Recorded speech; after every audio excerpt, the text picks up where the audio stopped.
Listen up, fellas. Manscaped just released the Weed Whacker nose and ear hair trimmer.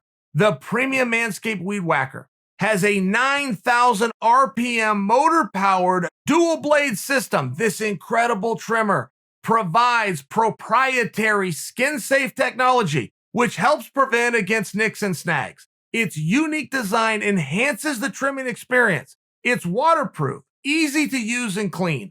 This is the only nose hair trimmer on the market with a powerful and rechargeable battery that lasts up to 90 minutes. And yes, you will get a replaceable blade every 3 months. It's time to upgrade your Manscaped routine with the Weed Whacker. Get 20% off plus free shipping at manscaped.com/Chael. Get one for yourself. Trust me when I tell you, it makes the perfect gift. Get 20% off and free shipping. Just go to manscaped.com/Chael. So front and center is really 155 pounds, right? I mean, whenever you have Gaethje and KHABIB and you the interim champion is going to take on the undisputed champion, I understand the whole thing, but the other byproduct of that is the entire division gets put on display. Let's take a little closer look at this division. Dana White was just asked as recently as this morning about George St-Pierre. And it just seems as though that's the one that won't go away. And if you follow the timeline of this whole KHABIB versus GSP, insert Dana White, it has evolved very beautifully. I mean, this was one that, of course, KHABIB wanted from Jump Street. Of course, all of the fans wanted it. It appears that it was George's idea, and Dana was just like, man, talk to me about anything else. He just wasn't interested. I don't think he saw that happening. I don't think that he believed that that would happen. But things did start to change, right? And that's very common with topics. You hear a topic over and over and over. Finally, you got to go. Right? Somebody's knocking at your door. He'll go away. I'm going to keep watching my TV show. If he keeps knocking, eventually you're going to go and see who the hell's at the door and what he wants. When I look at this, though, and you put in conjunction on this time scale, that eventually could be Dana's big pushback was real simple. George already ran away with one of my belts. He did that to me twice, in fact. Why would I'm not interested in that. But somewhere along the scale, the time frame, KHABIB comes in and says, I'm going to do 2 more fights. Well, one of those is already booked.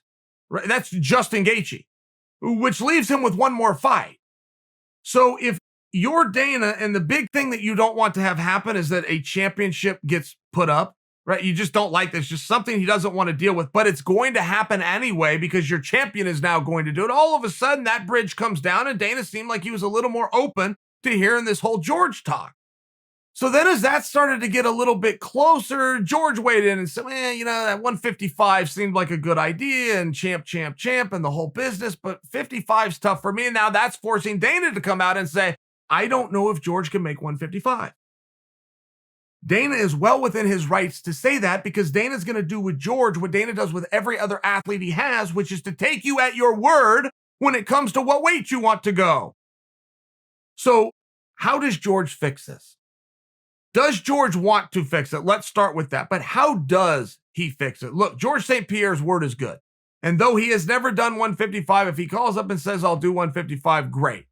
We're going to bet on it, and we have reason to bet on it regardless of what the final outcome is, and that's how that will end. Is George St-Pierre going to do a test cut? He will do those sometimes. He has done one already, but I don't know what a test cut meant. Like, by example, if you hear George say, I'm going to do a test cut to 155, hey, I did a test cut and it worked out great. I think you were false to assume that it meant he weighed 155. I know several guys that do test cuts, but it just gets them within striking distance. Maybe it's 164, but I want to be hydrated in 64. We'll call that close enough. The whole thing's off. Maybe I get to 162, but I am dehydrated, but that was my test cut. The only reason I bring that to your attention is George has done a test cut at some point, but I don't believe that George has ever weighed 155 pounds. And it does look like everywhere we go with this fight, somebody throws up a roadblock, but over time they get knocked down. KHABIB would like to fight George. George has retired. Well, I'll come out of retirement to fight you, KHABIB. Okay, great. Roadblock down. Well, Dana White, I don't really want to book a guy and he's going to run off with my championship, particularly when he's already done that to me. Well, KHABIB's going to run off with your championship. Okay, great. Roadblock down. It seems like right when we have all of some new hurdle comes up. And it really does come back, it appears to me, to the most basic question. Do you want to fight? Do you want to fight? Dana, will you make the fight? That's what it appears it needs to come down to. We're not quite there yet. And as you do look at 155, what do you do with Michael Chandler? Because while people hate to see somebody rise and somebody get a little bit of happiness at anything in life, right?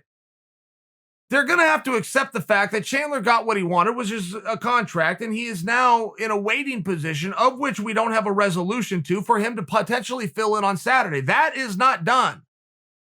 The weigh-ins have not happened. The music has not hit those speakers, and that's what Chandler is there for. But let's say that doesn't happen and he flies back home.